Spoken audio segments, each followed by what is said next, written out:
A testosterona é o principal hormônio masculino que dá as características aí dos homens. Neste vídeo a gente vai falar sobre o papel da testosterona e os principais sintomas apresentados aí pelos pacientes da testosterona baixa.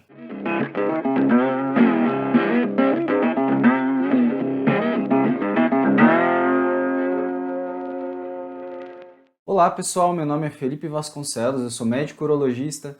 Sejam bem-vindos aqui ao canal. Se você ainda não é inscrito, se inscreva e clique no gostei. Isso ajuda demais a gente na produção de conteúdos, na divulgação de informação a respeito de saúde masculina. Esse é um conteúdo gratuito que a gente visa divulgar informação mesmo a respeito da saúde masculina. O hipogonadismo, ele fala a respeito da diminuição da produção de testosterona.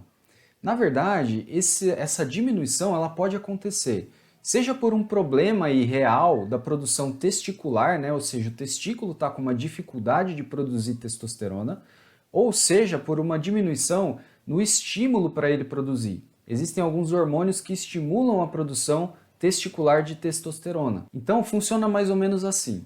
A gente tem uma glândula localizada aqui no sistema nervoso central chamada hipófise. E essa glândula libera dois hormônios aí voltados para a região testicular. Esses dois hormônios são o FSH e o LH. O FSH ele vai atuar na produção aí de espermatozoides e o LH vai atuar nas células de Leydig na produção de testosterona. Então, quando a gente tem o hipogonadismo, a gente tem duas possibilidades, basicamente para ficar claro aqui para vocês entenderem. Ou a gente tem a diminuição da produção desses hormônios da hipófise, o FSH ou o LH, e aí o testículo não consegue produzir, ou a gente tem uma dificuldade do próprio testículo em produzir a testosterona. A gente tem a situação do hipogonadismo secundário, quando o problema está na região da hipófise, e a gente tem o hipogonadismo primário, quando o problema está na região do testículo. O hipogonadismo ele é muito frequente na população masculina, principalmente após os 40 anos de idade.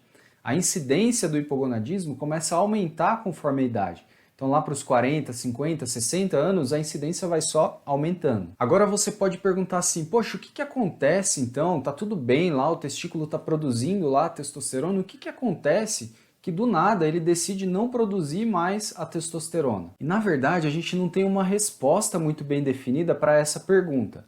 A gente sabe que tudo que é mal para o nosso organismo, tudo que faz mal para o nosso organismo, também faz mal para a produção de testosterona. Então, sendo um pouquinho mais específico, a gente tem alguns fatores de risco para a diminuição da produção de testosterona.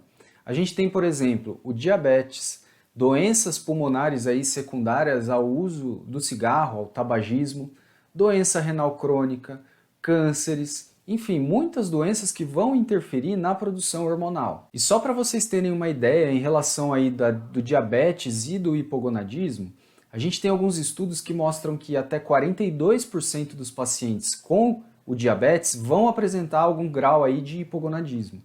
Em se falando de Brasil, o Brasil é o quinto país do mundo em termos de número de diabéticos. São quase 17 milhões de pessoas, ou seja, muita gente apresentando diabetes e que pode apresentar aí o hipogonadismo. Falando especificamente, né, do diabetes, fora as outras doenças que a gente tem associadas também. E agora, então, eu queria partir para um outro lado que, na verdade, é a função desse vídeo. Eu queria ser um pouco mais prático, não é? Ou seja, dado que você tem ali o hipogonadismo, quais são os sintomas que você vai apresentar? O que você vai ter como reflexo aí no seu organismo? Então, eu vou colocar aqui para vocês, nessa tabela, alguns sintomas divididos aí em sintomas sexuais, sintomas físicos e sintomas psicológicos. Alguns sintomas são mais específicos do hipogonadismo e outros nem tanto. E o que eu gostaria de frisar aqui a respeito desses sintomas é que esses sintomas podem não ser tão específicos assim do hipogonadismo. É importante você passar por uma avaliação realmente, porque existem doenças como, por exemplo, o hipotireoidismo, a depressão, o próprio diabetes, enfim, outras doenças que podem confundir a cabeça ali com sintomas que são parecidos com o hipogonadismo. Então, sempre quando a gente faz a avaliação de um paciente, a gente faz a avaliação laboratorial com alguns exames, né, exames de sangue para diagnosticar, a consulta, o exame físico para chegar até o diagnóstico e concluir que esse paciente realmente tem aí o hipogonadismo. Agora sim, vamos supor que você fez aí o diagnóstico, né, da baixa da testosterona. Sua testosterona realmente ela tá baixa. O que a gente faz? Qual é o tratamento? E a resposta é depende. Muita gente pensa que assim existe uma relação já quase que imediata, né, da falta de produção de testosterona e a necessidade de se repor a testosterona. E na verdade a gente faz toda uma avaliação antes para saber qual é o melhor tipo de tratamento para você, qual é o melhor tratamento que se aplica aí ao seu caso. Então, como assim, né? Na verdade, eu queria exemplificar aqui duas situações para ficar mais claro para vocês como que a gente pensa aí em termos de diagnóstico e em termos de tratamento. Então, eu vou colocar duas situações hipotéticas aqui para vocês terem uma ideia. A primeira situação é um paciente jovem, obeso e que não tem outra comorbidade, mas que ele deseja ter filhos ainda. E a segunda situação é de um homem já idoso, sem nenhuma comorbidade, e que na verdade a gente diagnosticou uma falência testicular. Então qual que seria o tratamento que a gente propõe para esses dois pacientes? Na primeira situação, ou seja, daquele paciente jovem, obeso, a gente vai tentar evitar o tratamento com terapia de reposição de testosterona. E por que isso? Porque ele é um paciente jovem e que ele deseja ainda ter filhos, ele deseja constituir ali uma família. E a testosterona para esse paciente especificamente, ela pode prejudicar a produção de espermatozoides. Por quê? Porque quando a gente repõe a testosterona, o nosso organismo entende que ele não precisa, né, produzir ali a testosterona. E junto com a testosterona, ele deixa de produzir também os espermatozoides. Então, para esse paciente, não é muito interessante. Agora, qual seria a estratégia para esse paciente? A gente vai partir para algumas estratégias que envolvem mudanças de estilo de vida. Então, atividade física, reeducação alimentar e, eventualmente, esse paciente ele pode se beneficiar do uso de algumas medicações que aumentam a própria produção de testosterona dele. Então, a gente tem alguns exemplos como o anastrozol ou até mesmo o citrato de clomifeno. Já no segundo paciente, a gente vai tender à terapia de reposição de testosterona. Por quê? Porque nesse cenário, mesmo que a gente melhore aí as outras comorbidades que ele tem, ou na verdade que a gente melhore os fatores clínicos, não é, que a gente precisa melhorar e que a gente deve melhorar, como parte de um tratamento geral, dificilmente esse testículo vai voltar a produzir testosterona. Então, a causa real é a ausência de testosterona. Então, para esse paciente, a gente tende a indicar mais a terapia de reposição de testosterona, TRT. E por que então que a gente se preocupa, na verdade, com os índices de testosterona? Na verdade, a testosterona ela pode ter um efeito para além daqueles sintomas que a gente comentou naquela tabela. Ela tem um efeito no organismo de uma forma geral. Ela envolve aí o funcionamento de muitos órgãos. E ela está associada a algumas doenças, como por exemplo, doenças cardiovasculares e infarto agudo do miocárdio.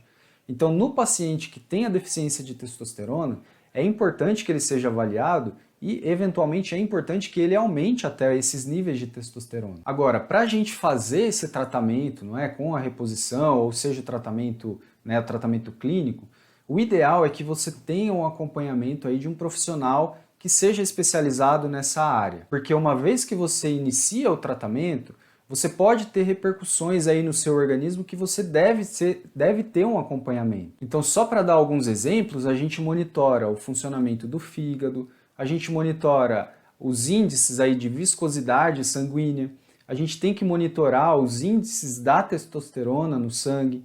Então, todos esses exames fazem parte do acompanhamento de quem vai partir aí para um tratamento de reposição hormonal ou um tratamento de acompanhamento da testosterona. E eu queria comentar um pouquinho a respeito dos tipos de reposição que a gente tem. Hoje no mercado, principalmente a gente tem a testosterona em gel e a testosterona injetável. Então, para cada paciente, a gente vai indicar um tipo de testosterona, baseado aí na preferência do paciente e baseado na rotina que esse paciente tem aí e o melhor uso que ele tenha. Eu posso gravar um vídeo aqui a respeito desse assunto, deixa aqui nos comentários caso vocês queiram saber um pouco mais a respeito. E eu queria deixar aqui, pessoal, um alerta para vocês a respeito do uso aí de alguns medicamentos. Tomem muito cuidado com alguns medicamentos que promovem aí a ideia de que você vai aumentar a sua testosterona de maneira natural não é? E muitos medicamentos aí sem muito critério, sem muitos estudos a respeito de análises mesmo e de resultados. Existem muitas opções sem nenhuma evidência e que na verdade você vai apenas gastar dinheiro, não é? E não vai ter o resultado que você espera. Para aquele paciente com hipogonadismo primário, não é, que tem a deficiência de testosterona, hoje a gente não tem, e que tem a indicação do uso, né, da testosterona, a gente não tem nenhum medicamento similar que tenha os mesmos efeitos da TRT, da reposição hormonal. Então prestem bastante atenção, vejam aí com o seu médico, né, ou com o seu profissional que está acompanhando você a respeito do tratamento direitinho, né, dos exames que você deve fazer. Esse, pessoal, é um assunto muito bacana, eu gosto muito de falar a respeito de TRT, a respeito de reposição hormonal. Se vocês querem saber mais a respeito, deixem aí nos comentários.